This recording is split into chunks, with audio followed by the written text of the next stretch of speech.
At my sister's birthday party, my father grabbed a microphone and made an announcement that froze every smile in the room. Tonight, he said, our successful daughter, Venus, is giving her penthouse to her sister Tara. 30 guests clapped like it was generosity, not humiliation. I stood there, heart hammering the keys still cold in my hand. My mother's eyes dared me to obey. My father's grin told me I had no choice. And when I said no, the sound of his hand cracked through the music. My earring hit the marble floor and rolled away. That slap shattered everything, including whatever bond we still had left. The night had started like any other Carter family celebration, loud, polished, and painfully rehearsed. The house gleamed under chandeliers, the marble floors catching reflections of gold dresses and half-finished wine glasses. A string quartet played near the windows overlooking Atlanta's skyline. From the outside, it was perfect. Inside it, felt like a stage where I never got the right lines. 2 hours before that slap, I'd arrived with a bottle of vintage wine and a polite smile. My mother barely looked up. "Oh, good, Venus, just put it on the bar," she said, fussing over the dessert table where my sister Tara stood, surrounded by friends. Tara laughed loud, the kind of laugh that filled a room and demanded attention. Her fiancé, Ethan, leaned in to whisper something, and she swatted his arm playfully, her diamond bracelet catching the light. "You look tired," Mom added without turning around. "You work too much." "I lead a company," Mom, I replied softly. "It's supposed to be work." She hummed, distracted. "You should think about balance. Maybe help your sister get back on her feet. She's been struggling." That word struggling had become the family's excuse for everything Tara did. For years, she'd floated from one failed project to another, cushioned by my parents' endless support. Meanwhile, every time I achieved something, the applause was muted, followed by reminders to stay humble. I greeted relatives and family friends, the usual crowd who thought they knew us. Aunt Nancy pinched my cheek, still treating me like I was 12. "Still single?" she asked with a smirk. "All those degrees, all that success. But no man yet," I smiled thinly. "No, Aunt Nancy, no man yet." Her husband, Uncle George, raised his glass. "Maybe if you stopped being so intimidating, sweetheart. Men don't like that." Their laughter scraped my nerves. I found a quiet corner near the bar, pretending to check emails. Across the room, Tara basked in compliments.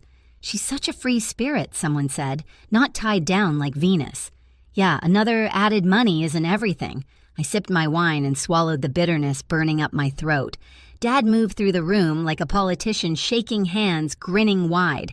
He'd built his success on charm and control. When he finally reached me, his hand landed heavy on my shoulder. "You proud of your sister tonight?" he asked. I forced a smile.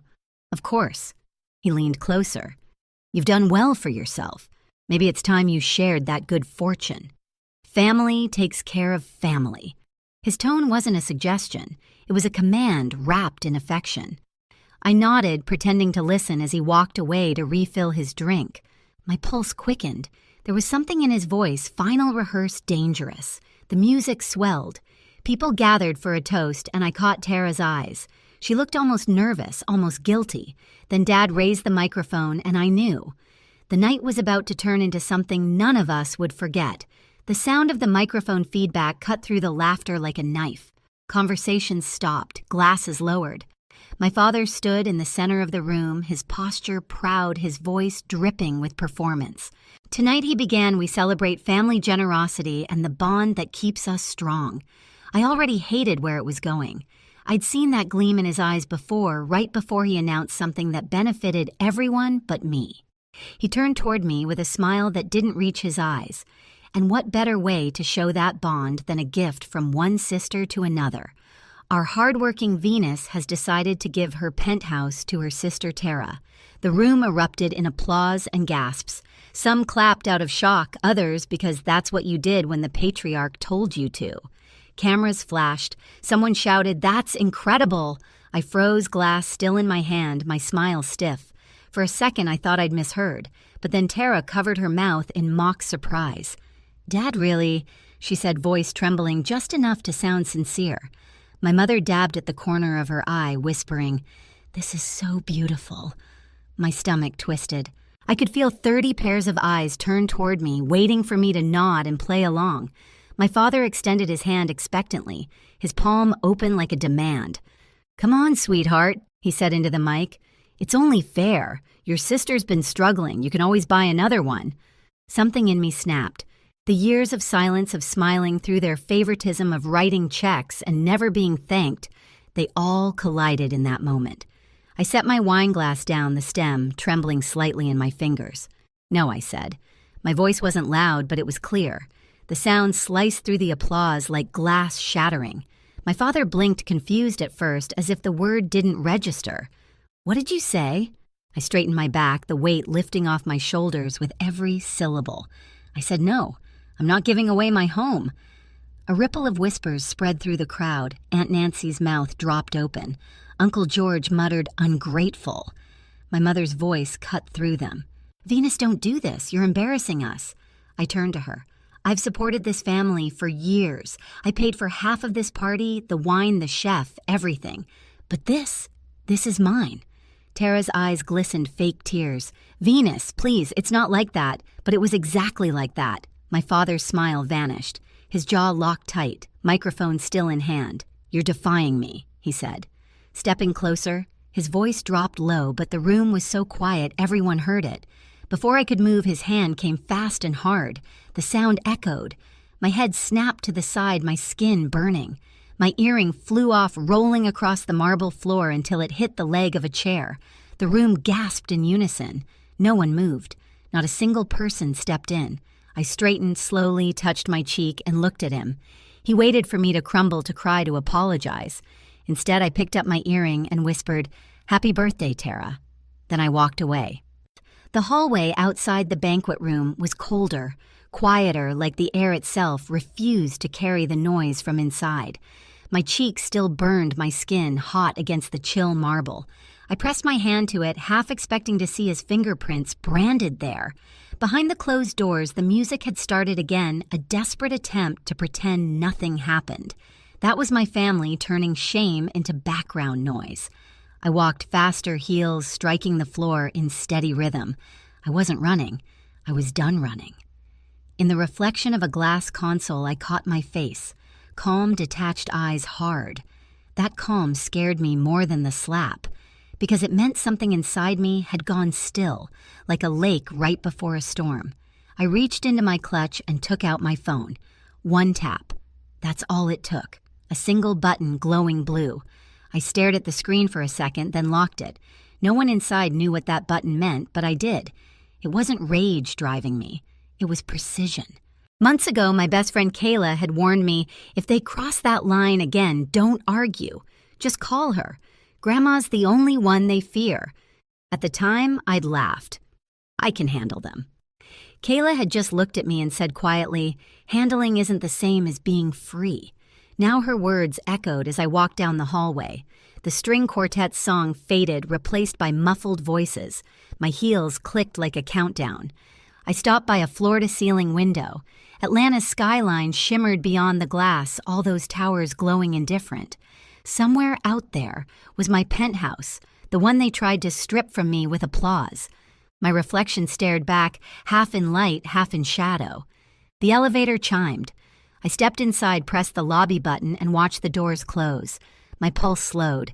Every floor that passed was another layer of control sliding back into place. In the lobby, the air smelled like white lilies and expensive perfume. I leaned against the marble wall and exhaled for the first time. A text buzzed on my screen. "On my way." I typed one word back. Then I turned my phone face down, slipped it back into my clutch, and walked toward the glass doors. Outside, the summer night was still warm, but I felt nothing. As I crossed the driveway, headlights swept over the entrance. A black sedan pulled up and a woman stepped out. Tall, composed hair, silver under the lights. She didn't look at me. She didn't have to. I nodded once. She nodded back. Inside, laughter still spilled faintly from the windows. In 30 minutes, that laughter would stop. And when it did, everyone in that room would finally understand what happens when you try to humiliate the wrong daughter. The quartet was still playing when the doors opened, but every note felt hollow. The woman in silver hair walked in heels, clicking like a countdown. Conversations froze mid-sentence. "Daniel Carter," she said evenly. Explain why you laid a hand on your daughter." My father lowered the microphone, color draining from his face. "Mother, it's not what you think." "Then tell me what I should think," Margaret replied. Her cane struck the floor once. "You humiliated Venus. You demanded her home like she was an ATM." Her eyes swept the guests, and every one of you applauded. The silence that followed was heavy. Even the quartet stopped. My mother stammered, "Mom, please, it was a misunderstanding." "Be careful with that word," Margaret said. "You've used it to justify cruelty for years." My father straightened his tie. It was family business. She overreacted. I stepped out from the doorway. I said no, I told him. "That's not overreacting. That's setting a boundary." Margaret turned toward me but didn't interrupt. She just raised her chin and declared, "You have 5 minutes to find her earring." A gasp rippled through the room. Tara dropped to her knees instantly, her gown dragging across the marble. Guests shifted, unsure whether to help or hide. My father's jaw twitched, eyes darting between his mother and the crowd filming him. "Mother, this isn't necessary," he said, voice rising. "It's absolutely necessary," she replied. "When a man strikes a woman, he kneels to pick up what he knocked down." No one moved. Even the air seemed to wait. Tara crawled a few steps, searching beneath tables. Her mascara streaked down her face. My mother whispered her name, but didn't dare move closer. Phones were up now, every angle, every second streaming online. "Enough," Margaret said. "Stand up, all of you. This family has mistaken obedience for respect long enough." She faced my father directly. "You run a company, Daniel, not a kingdom, and as of this moment, you run neither." He blinked. "What are you saying? I'm rewriting my will tonight. My estate, my accounts, everything goes to Venus." Shock rippled like wind through glass. My mother gasped. Tara froze. "That's insane," my father barked. "You can't, I can, and I will." Her voice didn't rise. It only sharpened. "You embarrassed me. You broke your daughter's dignity in public. You will live with that mirror." He tried to laugh, but it cracked in his throat. "You'll regret this." Margaret turned to the crowd. "You've all seen enough. Remember what you witnessed." Then she looked at me. "Do you have the earring?" I nodded and opened my clutch. The pearl rested in my palm, small but radiant under the chandelier. I walked to the center of the room and set it on the table. "There it is," I said quietly. No one spoke. My father looked at it like a bomb. My mother's hands trembled over her chest. Tara stared, eyes glassy. Margaret's gaze softened just slightly. "Venus, she said you owe them nothing. Take your things and go." I exhaled slowly, like releasing years of air I'd been holding. "Thank you." I turned to my father. "You wanted obedience. You got silence instead. I hope it echoes." He took a step forward, desperate. "We can fix this," he said. "You're still my daughter." I met his eyes. "Not tonight." Then I looked at Tara. "You could have told him no. You always could have." She swallowed, speechless. Margaret tapped her cane once more. "The party is over." Guests began to scatter, murmuring apologies and excuses. The quartet packed their instruments quickly. Even the air conditioning sounded like it wanted out. I met Margaret by the door. Up close, her expression was fierce but proud. "You've done well," she whispered. "They finally saw who you are." "And who they are," I answered. She nodded. "Tomorrow we'll sign the paperwork." I gave her a faint smile. "Make sure you rest tonight." She squeezed my arm lightly. "You too, child." As I walked out, the sound of heels and whispers trailed behind me. The night air hit my skin, warm, sharp, with the scent of cut grass and car exhaust. I looked back once through the glass wall, my parents frozen in the aftermath, Tara still kneeling, the pearl glinting under the chandelier. It didn't look like victory. It looked like release. A black sedan waited outside. Kayla leaned against it, arms crossed. So she asked.